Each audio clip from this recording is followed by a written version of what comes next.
Hello, and welcome to the Everyday Business Problems Podcast. I'm your host, Dave Crysler. Each episode, we talk to business leaders and subject matter experts to learn about the challenges they've overcome and the challenges they still face. You'll hear fresh insights, real talk, and get inspiration to grow your business. Hey everybody, and thanks for joining me on another solo episode of the Everyday Business Problems Podcast. Today I want to dive into AI and the need for clean data.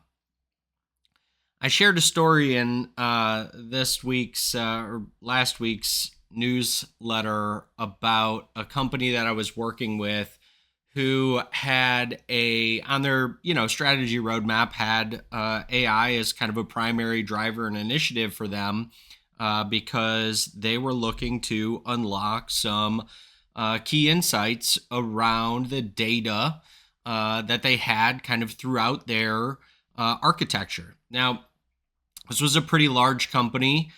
So they had several different ERP environments, lots of different data sets, kind of lots of complexity. So a tool, and I don't want to get into specific tools, right? But let's just say AI in general, from an advanced analytics perspective, should really be able to help them unlock and do some data analytics across all of these different data sets. Now, the example that I used, and with this particular client, kind of the thing that we ultimately unlocked with them is that they had a real problem around data integrity and data governance. And so, this week's article was all about, kind of how to spot that and ultimately how to close the gap around your data integrity and governance, because AI, like any tech or tool set, needs clean data. It needs data to be able to ingest and, build relationships around and to pull insights out of, right? It's great at doing, kind of calculations given a certain set of parameters, but those calculations rely on the ability to feed it, again, clean data, right? So we can't take this for granted, and I see this in a lot of different organizations, and it shows up in a variety of ways. Like some of the simplest ways that we can think about, data isn't even at the ERP and transaction level, but it's like customer data, right? A great example from a different client we were working through. They were actually moving all of their data into their ERP environment from a customer master perspective. And what we ended up finding with them is that, again, there were a lot of duplicate records. There were a lot of, as you start to think through how that architecture looks, you've got, customer master, then you've got, like location level details that could be shipping locations, billing locations, contact information, right? And so as you start to look at that landscape of data, what you end up realizing is that if you don't have any governance, right, it's easy to get duplicate records or records that have not been maintained, which then leads to your data integrity issue of, we don't have really clean data here. So, the first thing to understand, and I'll get into this a little bit deeper, but, is that governance perspective, right? You want to be thinking through, especially when it comes to kind of master data, right? So this is data that is critical to the functions of your business, is, item master, customer master, product master, those types of data sets, right? And there could be a variety of other ones. But, what's the process that we follow to be able to set up new items, to edit existing items, right? And this is what helps to set the tone or to ensure we have data integrity, which is basically just the fancy way of saying, like, is the data clean, right? Do we have a bunch of duplicates? Do we have a bunch of outdated information in there? So that's how those two things kind of work hand in hand. A few other ways that you can go about understanding if you may have some issues as it relates to data integrity and governance. And I see this across maybe a company that has multiple systems, right? So maybe they have an MIS or an ERP, right? Depending on kind of business type and industry and all those things. And then they also maybe have an accounting tool, right? So maybe their MIS system has integrated accounting, but they've chosen to run their accounting function in, Sage or QuickBooks or something like that, that kind of lives on the outside. And often what I see happen is, this kind of is not like a holistic decision or change, right? This is something that happens over time. We start a business, relatively small business. We do accounting in QuickBooks, Sage, something like that. We start to grow in complexity or size, and so we add a tool like MIS or ERP or MRP. And instead of kind of going down this holistic change of, this integrated accounting tool, we kind of just leave accounting as its own separate thing, right? Now, I don't want to get into the, pluses and minuses of each setup, but what I end up see happening, and this is where you can ultimately find if you have some data issues, is that between those tools, right? So between those systems, do they say the same thing? So like if you run, let's say a sales report, or, finance is running some sort of, inventory report or something like that, right? Do those two systems, do they mirror each other? And if they don't, right, chances are you got a data issue. It could be at the transaction level, it could be at the master level, but it's pointing towards you've got some issues. Another area that I see oftentimes is, especially around kind of that reporting is, we got a bunch of cleanup stuff to do, right? And usually this shows up kind of between sales, operations, and finance. It depends on what we're talking about specifically, but, operations is, asking questions, or, maybe senior leadership is asking questions of the finance team. Finance is saying, well, I can pull this out of the, the system, whether that be ERP, MIS, accounting, what have you, but I got to do a bunch of cleanup. You're right. I got to kind of massage, the transactions. I got to be able to aggregate, all the data. And so I can give it to you in some sort of clean, fashion that's delivers actual insight that you can make decisions based off of, right? So that'd be another great example. Duplicate or missing records. That's another great way to kind of spot these things. So let's say you're going to run a report based on products or services that you delivered. You have multiple versions of those. Which one ends up being the one that is ultimately supposed to drive the business? The fact that you can ask a pretty simple question, right? Like the fact that, what happens when we need to create a new customer, right? Walk me through that process.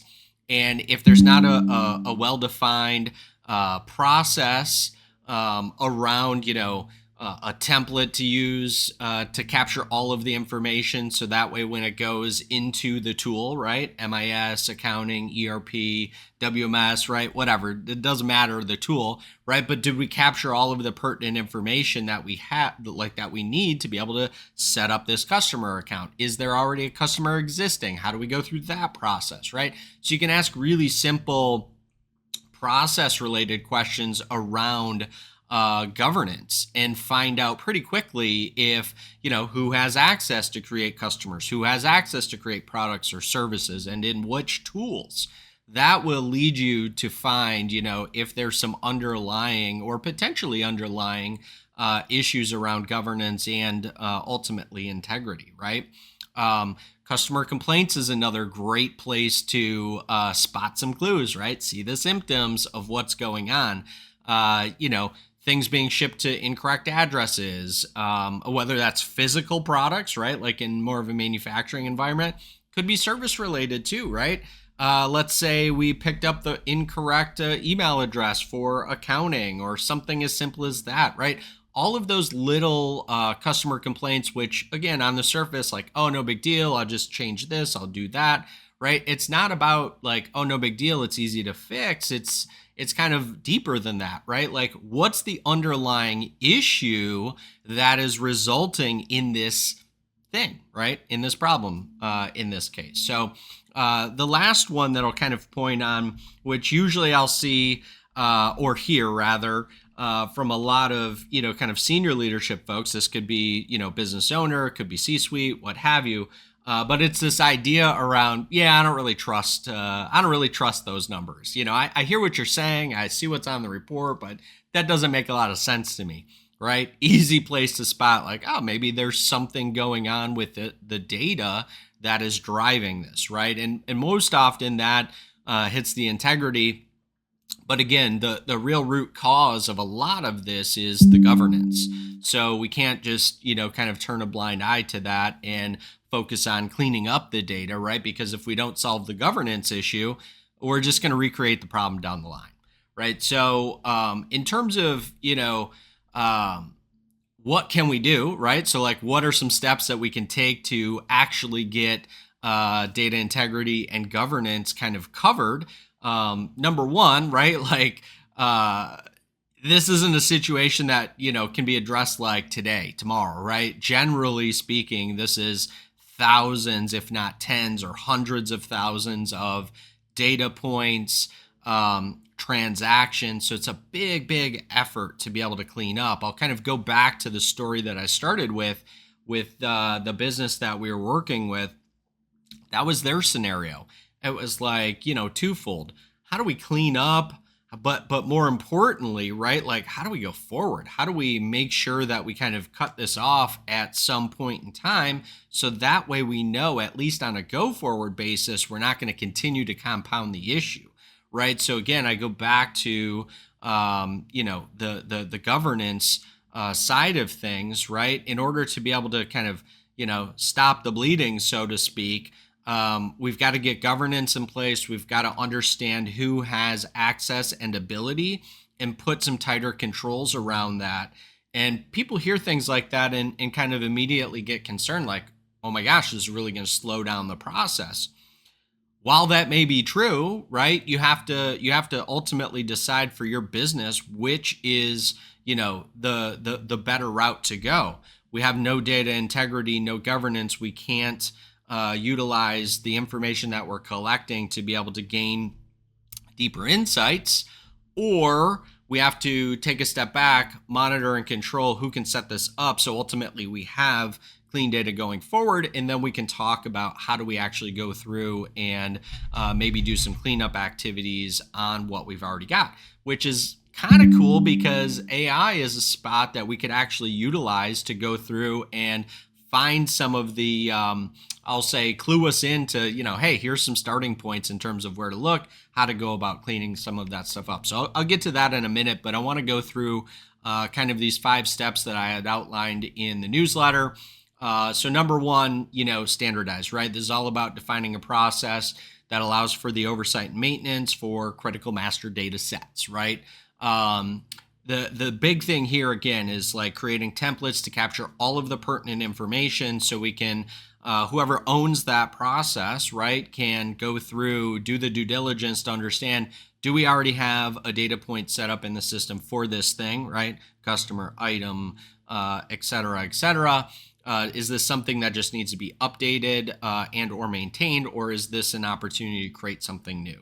The reason that you want to set specific ownership and process bounds around that is because now you have a smaller pool of people to talk to about, those governance issues, right? So that's step number one, which kind of, again, I already bled into a bit. Step number 2, assign ownership. And again, the whole reason that we do that is because now we've got, a tighter pool of people that we can ultimately talk about with these issues and let them help us to start to increase the data integrity ultimately that we're working towards. Number 3, centralize. The goal here is all about creating, a single source of truth. And what gets tricky about this is, depending on your org structure and your system architecture, this could be broken up across multiple sources of truth. And again, the more complex or the larger the organization, the more challenging this is going to be to define it. That's where exercises and tools like doing a system architecture map, thinking through, how does our business grow? Typically, a business of that size grows through acquisition. So, being mindful and proactive about how we're going to plan for those integrations, where they're going to live in the system architecture, how we're going to ultimately integrate their master data into the entire organization, and how do we do that within the context or bounds of their organization, right? So we want to be proactive and think about all of those things. Now, smaller operation, typically, you're going to have a single source of truth that then branches to other tool sets, right? So again, if you have an ERP or an MIS, typically that's going to be your source of truth because that's closest to the accounting transactions, right? That's closest to the thing that's producing, revenue and profitability. And then you're going to bolt on tools to say, hey, we have a marketing, tool that we're going to use, or we have a CRM tool that we're going to use. And then the thing that becomes important about centralizing, and again, the standardization and the ownership is, how do we ensure integrity and governance across those other tool sets, right? So that's all the stuff that we need to be thinking of as it relates to data. Number 4 is all about validating. So again, I talked about proactive planning, but proactively going and cleaning up historical transactions, validating that our process and governance is working effectively, right? All of that is about proactive efforts to do this deep level work that needs to be done, again, in order to prepare for the tool sets that are here and are coming, right? And this stuff applies even outside of AI. I should have kind of led with that, right? But AI is such a hot buzz topic these days that I kind of led with that, right? Again, it doesn't matter if we're talking about, just another tool set. We need to have, not just want, we need to have data integrity and governance to drive all of this stuff, right? Step number 5 is all about maintaining. Obviously, this, for me, is really about a cycle of improvement. How do we, identify, prioritize, and implement new ideas that maintain both integrity and governance across your different data sets, right? As you grow, as you increase revenue, product lines, customers, right? All of those things, the bigger you get, the more challenging this stuff becomes. More transactions, more records at the master data level, right? So it just compounds. That's why, again, this stuff is so important from a governance perspective, because if you don't have the governance, you'll never achieve integrity. So where does AI fit into all of this, right? Like, going back to, what do we need for AI? What do we really need for any kind of technology or tool? Clean, reliable data. Beyond the clean, reliable data, especially when it comes to AI, the one thing I find lacking is kind of this clear definition of an intended outcome. And so, I see a lot of kind of spot treatment or testing with specific AI tools. That's cool. But I also kind of liken that back to what I talk about in terms of kind of seeking efficiency within these silos without a holistic view of what the system is doing, right? The system being your entire business, how we deliver value back to the customer.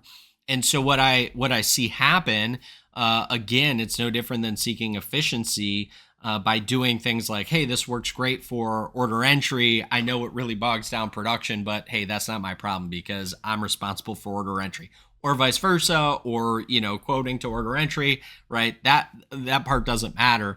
But if we start to shift the kind of question around what's the value we're delivering back to the customer, what problem are we trying to solve for the customer, I think we're much, much more successful than when we do these kind of spot treatments or kind of scenario testing within these silos without talking about it more holistically across the organization and externally. To me, much more important, externally in terms of value back to to the customer, right? Like, if something is creating more friction for the customer, probably not a great idea, but oftentimes we don't think of it through that lens. We think of it internally and say, what's more efficient for us, right? So again, you got to be mindful of that. So I think those are the two big keys, in terms of like specific tool set. I'm not going to get into any of that, especially as it relates to AI. One, moving way too fast. Two, there is definitely going to be some sort of a bubble in terms of specific tool sets, what survives, what doesn't, how we can ultimately utilize these things within our businesses to, again, gain deeper insights, kind of move the needle further faster, right? So as a reminder, all of these solo episodes are an extension of our weekly Business System Saturday newsletter, free to sign up. You can go check out the website, also link it in the show notes. Thanks so much for joining on this episode, and catch you on the next one. Thanks. Thank you so much for listening today. If we brought you any value, please rate, subscribe, and share our podcast. Also, be sure to connect with us on social media by searching @The Crysler Club. Until next week, I'm your host, Dave Crysler.